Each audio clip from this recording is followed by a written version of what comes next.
हैरान कर देने वाली पुनर्जन्म की एकलौती ऐसी कहानी जिसे वैज्ञानिकों ने भी सच माना। जी हाँ, वर्जीनिया यूनिवर्सिटी के कुछ वैज्ञानिक भारत आए। उन्होंने रिसर्च की और पाया कि यहाँ जो दुनिया की पहली पुनर्जन्म की कहानी है जो सत्य है। प्रिय साथियों, आज की जो है कहानी सुनाने जा रहा हूँ, यह है उत्तर प्रदेश के इटावा जिले के पास एक गांव है जिसका नाम है शरीफपुरा। उस गांव में ठाकुर का एक परिवार रहता था। उस परिवार में 3 लोग रहते थे, पति, पत्नी और उनकी बेटी। तकरीबन यह कहानी 1970 के आसपास की है। उस समय पे गांव की जो दशाएं होती थी वो इतनी उन्नत नहीं थी। बिजली नहीं होती थी, गांव में पीने के पानी की व्यवस्था नहीं होती थी, सड़कें नहीं होती थी। उस गांव में ठाकुर का एक गरीब परिवार रहता था। परिवार में एक बेटी का जन्म हुआ जिसका नाम रखा गया सुमित्रा। पिता मजदूरी करते थे, इसलिए गांव में कोई भी काम उपलब्ध नहीं होता था। वह रोजी रोटी कमाने के लिए गांव से बाहर शहर में जाते थे। कुछ समय के बाद सुमित्रा के माता का देहांत हो गया। अब सुमित्रा अकेली पड़ गई। चूंकि पिता की मजबूरी थी कि वह गांव में नहीं रह सकते थे और सुमित्रा को भी साथ लेकर नहीं जा सकते थे, इसलिए सुमित्रा के पापा के परिवार में ही कोई उनके ताऊ वगैरह थे। अब सुमित्रा को पालने की जिम्मेदारी उनके ऊपर थी। पिता पैसे कमाने के लिए शहर चले गए और सुमित्रा की जिम्मेदारी ताऊ के ऊपर छोड़ दी। अब सुमित्रा अकेली रहने लगी, उसे अकेलापन काटने लगा। धीरे धीरे करके समय का पता नहीं चला और सुमित्रा 13 वर्ष की हो गई।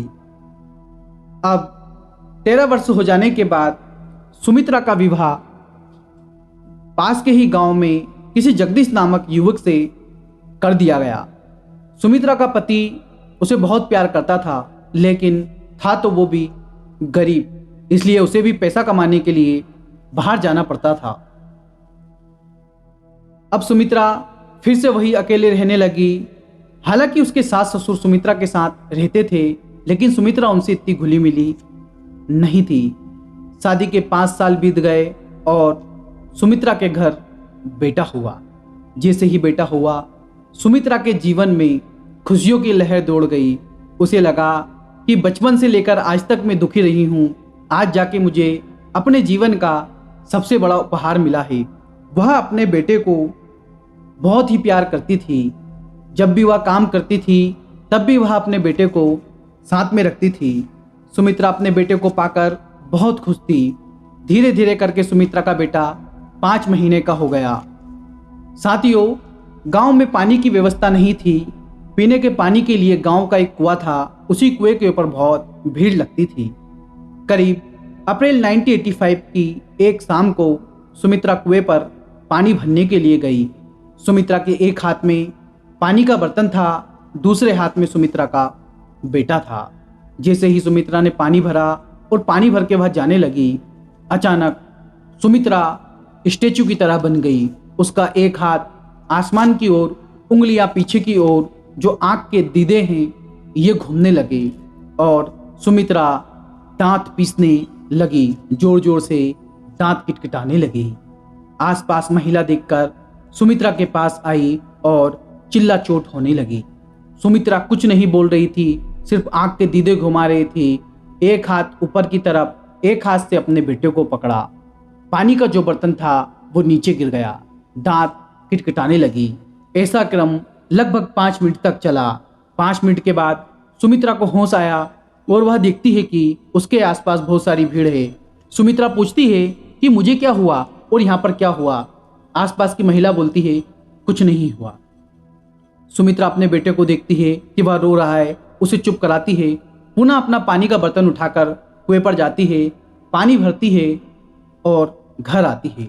सब कुछ सामान्य हो गया, सब कुछ अच्छा चल रहा था कि अचानक एक दिन सुमित्रा का बेटा पास ही के रूम में सो रहा होता है और सुमित्रा रोटी बना रही होती है कि अचानक सुमित्रा के साथ जो 5 दिन पहले हुआ था वही होने लगा।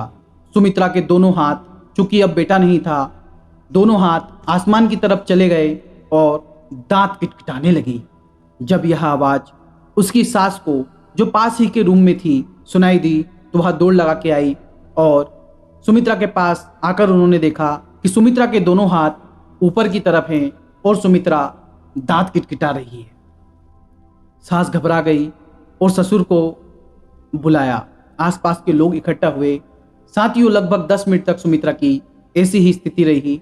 10 मिनट के बाद सुमित्रा सामान्य हो गई और सभी को देखकर घबरा गई। पूछने लगी कि मुझे क्या हुआ है, किसी को कुछ हुआ तो नहीं। वह दौड़कर पास ही के रूम में अपने बेटे के पास गई और अपने बेटे को गले से लगा लिया। कुछ समय बाद ऐसा ही चलता रहा। ये दौरे सुमित्रा को आने लगे। अब सब लोगों ने डिसाइड किया कि सुमित्रा के पति को घर पे बुला लिया जाए। सुमित्रा के पति को घर पर बुलाया गया।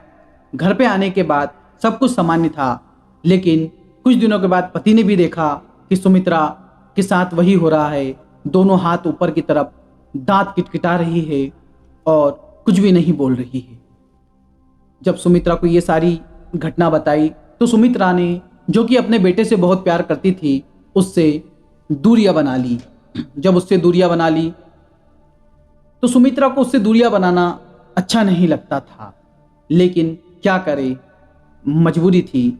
सुमित्रा को लगता था कि कहीं ऐसा ना हो कि किसी दिन में इन सब चीज़ों के कारण मेरे बेटों का छोटा सा जो बच्चा है इसका गला घोट दूं। सुमित्रा डरने लगी थी, लेकिन एक समय आया। 16 जुलाई 1985 को वही क्रम जारी रहा। सुमित्रा के दोनों हाथ ऊपर हो गए और दांत किटकिटाने लगी। लेकिन इस बार एक जो वाक्य हुआ ये थोड़ा अलग था, जिसने सभी को डरा दिया। सुमित्रा ने इस बार एक लाइन बोली कि आज से ठीक 3 दिनों के बाद, यानी कि 19 जुलाई को मेरी मौत आ जाएगी। सभी लोग घबरा गए, लेकिन कुछ समय के बाद सुमित्रा वापस अपने नॉर्मल रूप में आ गई। सुमित्रा के पति ने पूछा कि तुझे कुछ याद है जो तूने बोला था कि आज से 3 दिन बाद? सुमित्रा ने बोला, क्या बोला था मैंने? बोले, तूने बोला था कि आज से 3 दिन के बाद तेरी मौत हो जाएगी। सुमित्रा घबरा गई। सुमित्रा ने सोचा कि मैं आज से 3 दिन तक ऐसा कोई काम नहीं करूंगी जिससे मेरी मौत आ जाए। 2 दिन बीत गए, सुमित्रा को कुछ नहीं हुआ। तीसरा दिन भी लगभग बीत गया। सुमित्रा ने सोच रखा था कि छत पर नहीं चढ़ूंगी ताकि गिरकर मेरी मौत हो जाए, खाना नहीं बनाऊंगी ताकि कहीं आग ना लग जाए और मेरी मौत ना हो जाए, जंगल में नहीं जाऊंगी, नहीं तो कोई जो जंगली जानवर है वो मुझे काट कर खा जाए, तो मेरी मौत कैसे आएगी। तीसरे दिन की शाम आ चुकी थी। सुमित्रा गेट के ऊपर खड़ी हुई थी। अभी तक सब लोग सोच रहे थे कि कुछ नहीं हो रहा है। बीत गया तीसरा दिन। सुमित्रा की सहेली सामने से आवाज देती है, क्योंकि सुमित्रा की सहेली को भी जो तीसरे दिन की भविष्यवाणी थी वो पता थी। वह सुमित्रा से बात करती है। दोनों अच्छे से बात कर रहे होते हैं कि अचानक सुमित्रा स्टेचू की तरह हो जाती है। दोनों हाथ ऊपर कर लेती है, आंखें खोल देती है, दांत किटकिटाती है और कुछ समय के बाद उसका शरीर क्रिया करना छोड़ देता है। उसकी सहेली जोर से चिल्लाती है, आसपास के लोगों को इकट्ठा करती है। सभी लोग वैद्य जी को बुलाकर लाते हैं और वैद्य जी जब नब्ज चेक करते हैं, धड़कन चेक करते हैं और कहते हैं कि सुमित्रा इस दुनिया में नहीं रही। मातम फैल जाता है। सुमित्रा का पति जोर जोर से रोने लगता है। लेकिन गांव में यह भी कहा जाने लगता है कि इसको जितनी जल्दी हो सके इसके शरीर का अग्नि संस्कार कर दिया जाए, कहीं ऐसा ना हो कि यह घटना किसी और के साथ हो जाए। क्योंकि साथियों, उन दिनों में गांव उतने उन्नत नहीं हुआ करते थे, शमशान जैसी जगह नहीं हुआ करती थी, इसलिए किसी खाली जगह में शव को जलाया जाता था। वैसे ही सुमित्रा को एक खेत के ऊपर ले जाया गया। वहां पर सारी जो अग्नि संस्कार की क्रियाएं थी वो कर ली गई। क्योंकि वह विवाहित स्त्री थी इसलिए सुमित्रा का जो श्रृंगार है वो किया गया। एक कमरे के अंदर उसे नए कपड़े पहनाए गए और उसका श्रृंगार किया गया। श्रृंगार करते करते सभी लोग बाहर इंतजार कर रहे थे। अचानक एक महिला घर में से भागकर जोर से चिल्लाते हुए भागी। फिर उसके पीछे दूसरी भागी, फिर तीसरी भागी। उनमें से किसी ने पूछा कि क्या हुआ, सभी लोग क्यों भाग रहे हैं। पहली महिला ने कहा कि मैं जैसे ही श्रृंगार कर रही थी तो मैंने देखा कि सुमित्रा ने आंखें खोली है। दूसरी बोली कि सुमित्रा का जो दिल है वो जोर जोर से धड़क रहा है। ये क्रियाएं होने लगी। फिर उनमें से किसी ने वैद्य जी को बुलाया। वेद आया और वेद ने सुमित्रा की नाड़ी चेक की, सुमित्रा की आंखें देखी, सुमित्रा की दिल की आवाज सुनी और वेद ने कहा मातम मत मनाओ, सुमित्रा भी जिंदा है। सभी लोग हैरान हो गए कि यह अचानक कैसे हुआ। जो लोग रो रहे थे वो लोग शांत हो गए। सुमित्रा का पति सुमित्रा के पास आया, सुमित्रा को गले लगाने लगा। सुमित्रा ने उसको जोर से चिल्लाकर कहा तुम कौन हो और तुम मुझे गले क्यों लगा रहे हो। साथियों, सुमित्रा ना अपने पति को पहचान पा रही थी, ना अपने ससुर को पहचान पा रही थी, ना आसपास अपनी सहेली को पहचान पा रही थी। वह सभी को कह रही थी कि तुम लोग कौन हो, यहाँ क्या कर रहे हो। ना वो अपने बेटे को पहचान पा रही थी जिससे वो अपनी जान से भी ज़्यादा प्यार करती थी। धीरे धीरे 5 महीने बीत गए लेकिन सुमित्रा किसी को नहीं पहचानती थी। लेकिन सभी लोगों ने सोचा कि हो सकता है ये हादसे से गुजरी है, जिस हादसे में इसकी याददाश्त चली गई होगी। वैद्य जी ने भी कहा कि ठीक है, थोड़े दिन इंतजार कर लो। लेकिन सुमित्रा एक काम करती थी कि वह लेटर लिखती थी। सभी लोग इस बात को लेकर हैरान हो गए क्योंकि सुमित्रा बहुत कम पढ़ी लिखी थी, उसे कुछ लिखना लिखना नहीं आता था। चूंकि सुमित्रा का पति अनपढ़ था तो वह उससे सिर्फ पोस्ट करवाती थी। पति उससे बहुत प्यार करता था, बेचारा सीधा साधा था, जाकर पोस्ट कर देता था।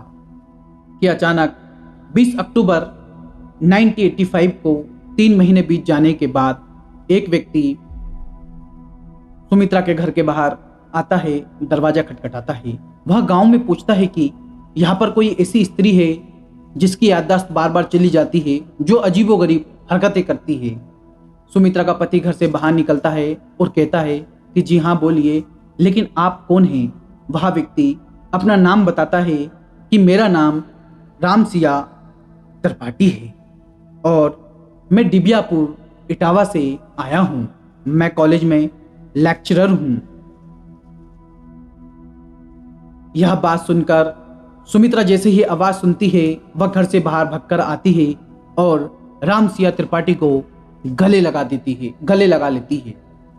रामसिया त्रिपाठी सुमित्रा को अलग करते हैं और कहते हैं कि तुम कौन हो और मुझे क्यों गले लगा रही हो, आखिर कारण क्या है।